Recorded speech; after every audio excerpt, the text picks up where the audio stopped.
នេះបងប្អូនសេះនឹងគ្នាឈឺប៉ុណ្ណាឥឡូវម្ចាស់គេដឹកយកទៅកែច្នៃឥឡូវគេចាប់យកមកកែច្នៃហើយបងប្អូន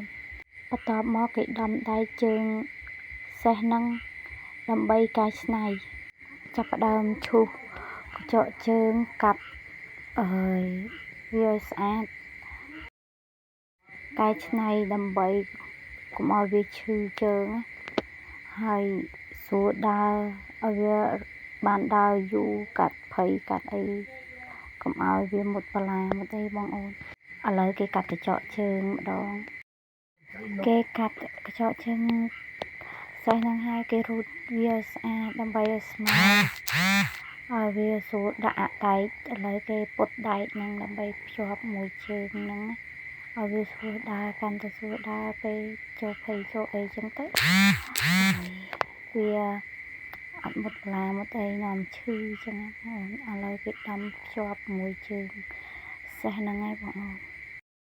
ឡូវគេដុតហើយម្ខាងហើយបងអូនគេចាប់ផ្ដើមកាត់ម្ខាងទៀត